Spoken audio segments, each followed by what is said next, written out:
Om Jnanatimirandhasya Jnananjana Shalakaya Chakshurunmilitam Yena Tasmai Shri Gurave Namaha. This is one of the most famous and beautiful of the prayers of Queen Kunti. It's one of the first Bhagavatam verses that I learned. It's one of the first Bhagavatam verses that I learned because it's very attractive. It describes pure devotional service. Pure devotional service. That the pure devotee wants that his, or in this case of Kunti Devi, her attention will always flow towards the lotus feet of Krishna. As Srila Prabhupada points out in the purport, it's not necessary that we have to change everything in the world or attempt to do so to take up bhakti. But we have to change our, as Prabhupada writes here, our objective, our aim. Affection is there. That is part of life. But the object of our affection and the objective of our affection should be changed. In this material world, the objects of our affection are, as Kunti Devi has stated in the previous verse, family members. But the object of our affection should be Krishna. And the objective of our affection is sense gratification. But the objective of our love for Krishna should be simply to love and serve Him without any desire for personal gain. So of course there will be some change in our life when we take up Krishna consciousness, even in the external factors. It is often alarming to the objects of our affection, our family members, when we take up Krishna consciousness. Because there is a change of activities. There are many, many cases of people who were drinking and smoking and doing so many bad things, who stopped all these things when they took to bhakti. And taking to bhakti means hearing about Krishna, chanting about Krishna, and so on. Here, put the book here, if you finished with it. And that is described in the next verse. Shinvanti gayanti grananti abhikshnasha smaranti nandanti tavehitam janaha ta eva pashyantya chirena tavakam bhava pravaho paramang padam bhujam. You like to read that? Yeah, it's the next verse after this. No, actually it comes after. The next verse after is this is Sri Krishna, Krishna Saka, Vrishni, Vrishabhana, Vidruk. No, it's not that verse. It's before this. It's before this. Yeah, just before this. So there will be a difference in life for one who takes up bhakti. And often we find that people who take up bhakti, previously when they were smoking, drinking, doing so many bad things, their family members never complained. But then when they take up bhakti, their family members become very disturbed. People are mostly concerned with other people's criticism. So in a society where smoking and drinking is normal, then people don't mind. Yes, you can do all these smoking, drinking, eating meat and all different, staying up all night, you can do all these things because no one will complain. But if someone starts leading a very pure life, fully focusing on Krishna, then being afraid of public censure, the family members will complain. There was a few years ago, one of our devotees, young man, he joined the temple. And as usually happens when the young man joins the temple, the mother becomes extremely sick, and the only cure is if her boy comes home and she can see him. And then she just said, I just want him to stay at home, I just want to see him, that's all. I can't live without seeing him. So the boy is from Chennai, and then he got a well-paying job in Bangalore, and she was very happy. Go to Bangalore, and doesn't matter if I can't see you, but I'll see the money you send, so I'll be very happy for that. I think I can tolerate not seeing you, I can just about tolerate. So this family affection was exposed as being a hoax. That example is given there in Srimad Bhagavatam, that when a man becomes old, he's treated like an old, worn-out ox. As long as an ox is able to work, he's looked after very carefully. But when he's old and can no longer work, then they don't care whether he's properly fed or whatever.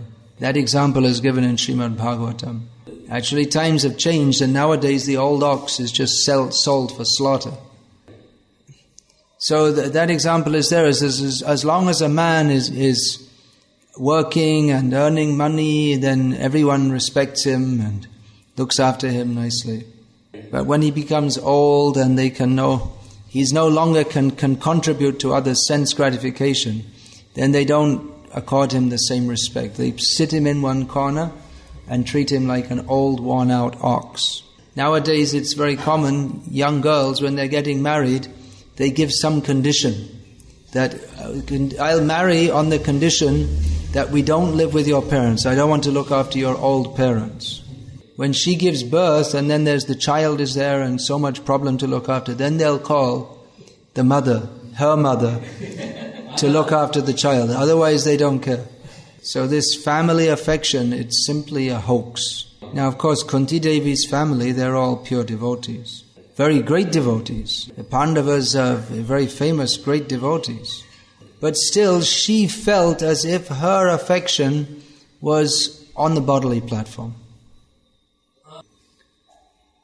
One of my godbrothers is traveling around and preaching. He's an older man, his children are grown up, but he's still going with his wife. And so I'm asking, people say, well, now you're a preacher and guru, and then why your wife is there? Oh, she's a pure devotee. Maybe pure devotee, but your relationship to her is a mundane relationship, you became related to her in a mundane way, not in a devotional way. And even if the relationship is completely pure, still, for those who are entrapped by mundane family relationships, then they'll all say, "Oh, we're all pure devotees," and no one will ever give up this family attachment. Of course, it is not beyond the scope of Krishna consciousness that in old age, husband and wife continue living together in Krishna consciousness. But the danger is there that yang vapi swaram bhavam tyajanteva kalevaram tang tam evaiti konteya sada tad bhava bhavitaha. Whatever one thinks of at the time of death, one will attain a body according to that. So if one thinks of one's spouse in a mundane way, then one will have to take birth again in this material world. Srila Prabhupada said that was one good thing about Western society, is that there's no family attachment. No family attachment, not because they're spiritually advanced, but because they're like animals, like cats and dogs. Cats and dogs, they simply, they'll impregnate the she-animal and then they'll leave. You don't find cats and dogs living in families. So that's not actually very good, because in this way the whole society is completely disturbed. There's no family life. Family life is required to maintain stability in society and transmit spiritual culture generation to generation. But at the same time, it's a cause of very strong material attachment, which binds us in this material world. So the Western people are not attached to family life. That's a very broad statement. It's not 100% true in all cases. But that they're not attached to family life doesn't mean that they're not attached to sex life. They're like the dogs who want sex, but they don't want the family responsibility.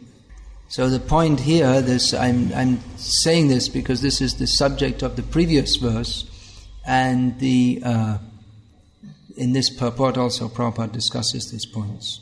The real point is that we should become fully attached to Krishna. But as long as we are attached to anything in this material world, we cannot be fully attached to Krishna. It can be very difficult to give up our material attachments. Someone told me that what is it in In Mayapur, so many of the brahmacharis, they're following the cricket games. And why do you live in Mayapur? And actually they're polluting the atmosphere, because even the boys who grew up in the Gurukul, who never were in that atmosphere, they're also interested. So it shows that it's difficult to give up that attachment. When I was in Salem, I learned that some of the devotees there, their national football team had been defeated in the World Cup. So I asked them, how do you know? I said, well, we got an email from our country. The devotees wrote and told us. So I asked them to find out the date and the place of the World Cup final, because I have to go to Europe soon and I want to make sure that madness is all finished before I go there. Because it can be dangerous. They're actually, they're like wild animals, these football fans. It can be dangerous. They're like, crazy men, these football fans. So we should know that the purpose of life is simply to develop our love for Krishna. This process that Chaitanya Mahaprabhu has given us through Rupa Goswami, through the Parampara, this is meant for developing our love for Krishna. So it's very important that we all come together in the morning and discuss Srimad Bhagavatam. There may not be many devotees present. Doesn't matter, we should discuss about Krishna. And in the evening, come together again and have kirtan and discuss about Krishna. And all day, engage in the service of Krishna. And when you get some extra time, you read these books. Try and learn some shlokas. You can go and see our professor. He's teaching the Brahmacaris shlokas. Learning shlokas is very helpful to absorb our mind in Krishna, because these are pure spiritual sounds. Tvai me nanya vishayam atir mathu pate sakrit ratimudvahata dadha gange vogam udanvati. Just hearing it sounds very beautiful and purifying, isn't it?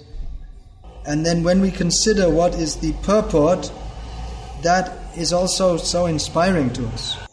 And there's a shloka for every situation.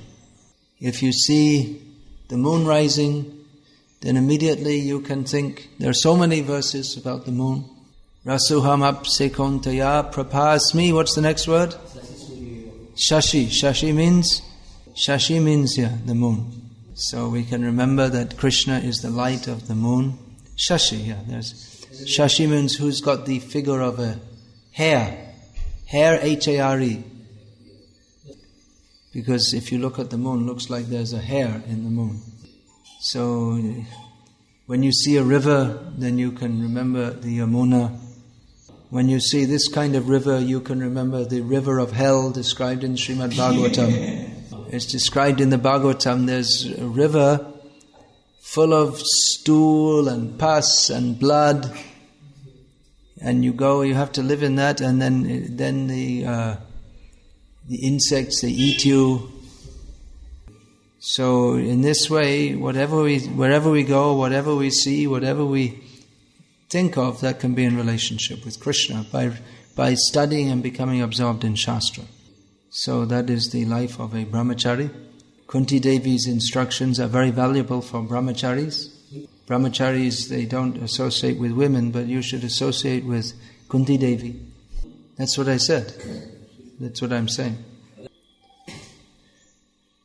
You don't associate with women, but if you can get the association of Kunti, Draupadi, Rukmini, these are very greatest devotees. Actually, brahmacharis should always think of women. They should think of Radha and the gopis and Rukmini and how they can serve Krishna. That's the only way you can be a good brahmachari. Always think of women. By the mercy of Radha, we can get free from all baddha. If we don't worship Radha, then that will be baddha. So we worship Radha together with Krishna by chanting Hare Krishna, Krishna Krishna, Hare Hare, Hare Rama, Rama Rama, Hare Hare. O Radha, O Krishna, please engage me in your service. So the sum and substance of Kunti Devi's prayers is to give up material relationships and develop the purely spiritual relationships in relationship to Krishna and his devotees. Factually, Kunti is in that position because even from the relationship point of view, Krishna is her relation. How is Kunti related to Krishna? Who can say? Yeah, how is that? Aunt means in English, aunt means it means the sister of your father or your mother. But in Indian languages they have different words. They have mama and kaka, divides between the female and the male side. I don't know what it is in Tamil. So you should, from the Indian word, you should immediately understand what is the relationship. Is it? They said the word. What's the Tamil word? It means the sister of the father. Yeah. So Vasudev's sister is Kunti Devi.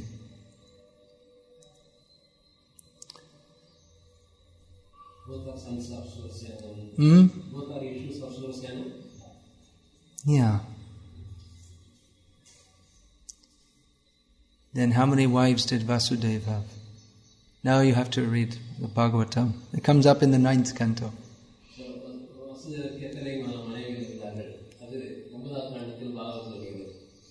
There are 9 sisters of Devaka. The first one was called Devaki. And they all become wives of Vasudeva. What did she say?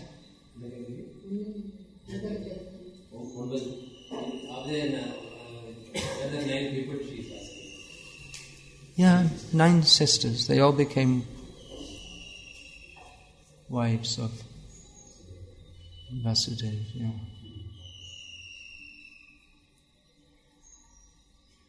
There's one, apart from Devaki, there's one other very famous wife of Vasudeva. Who's that?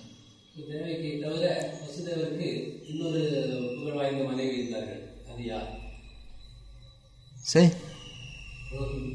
Rohini, yeah. Mother of? Balaram. So these are all relations of Krishna. They are not mundane relationships. Now actually in one sense we're all related to Krishna. I mean even physically, even on the bodily way. Because Krishna is Aham Bija Pradapita, he is the seed-giving father of all living beings. So maybe very distant relation, but we're all related. But spiritually we're very closely related. So let us develop our spiritual relationship with Krishna. All right, I'll finish there. If there are any questions, I'll take questions.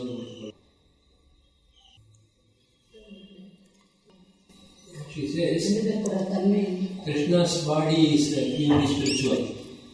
But from him Brahma came. What about Brahma? Is Brahma also having a spiritual body?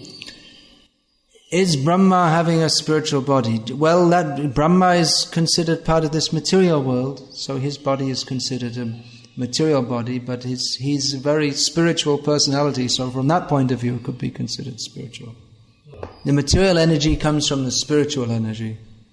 It's not necessarily that everything that from the spiritual energy, everything that comes must be spiritual. The material means it's of a lesser quality. Material means it's of a lesser quality. Everything comes from Krishna. But not everything is equal to Krishna. That is the misunderstanding of the Mayavadis. In one sense, everything is non-different from Krishna. But if we only stress the non-difference, then we become caught in foolishness. If we say that everything is all the same, then there's no difference. You may be hungry, but you can say, well, there's no difference between the food being outside my body or inside my body, therefore there's no need to eat. It's a completely impractical philosophy. Unless we recognize that we are servants of Krishna, then there's no question of ras or loving exchange, which is the, you could say, the reward of spiritual life, or the objective, ultimately. Maharaj said husband and wife should not be together because there will be one day attachment. Then how should they live? Well, I said there can be in Vanaprastha life that they live together. No, in Grihastha, as long as the children are there, then the husband and wife generally live together. As long as children are there, generally as long as the children are unmarried, then generally the parents stay together. But then after that, they should consider becoming detached. That means vanaprastha life. Vanaprastha life. In Krishna consciousness, that means that they put their attention on spiritual life instead of material life. Now, it may be that the husband leaves home and then comes back after some time, and the wife stays at home doing more Krishna conscious activities. Or they may together visit holy places or whatever. But the point is that they should realize that now we're coming towards the end of our lives, and we should act in such a way that at the time of death we can remember Krishna. And if they stay together, they should do so only for Krishna consciousness, not for cultivating mundane attachment. So when we go out in this world, people make funny remarks about us, about and other things. Under such circumstances, how should we feel? Should we be proud that we are devotees of Krishna, or should we just come? No, we should be very happy that we have the opportunity to identify with the devotees of Krishna. We should be sorry for the people who cannot appreciate that.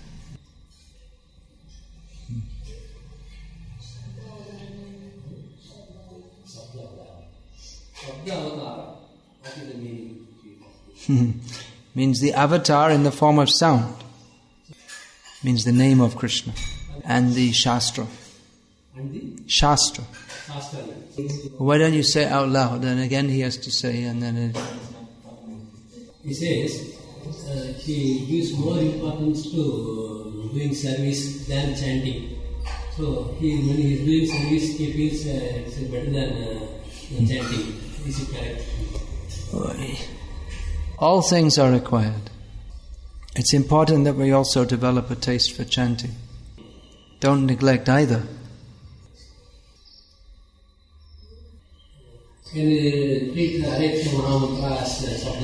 Yeah, but this is not a term that we use very often. Where did she hear this?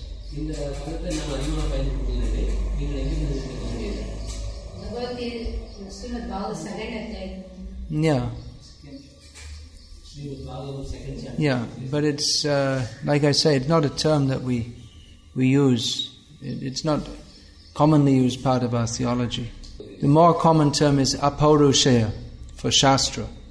It means it's not from anything of this material world. Alright, we'll finish there. You have a question? Alright. Hare Krishna, Krishna Krishna, Hare Hare.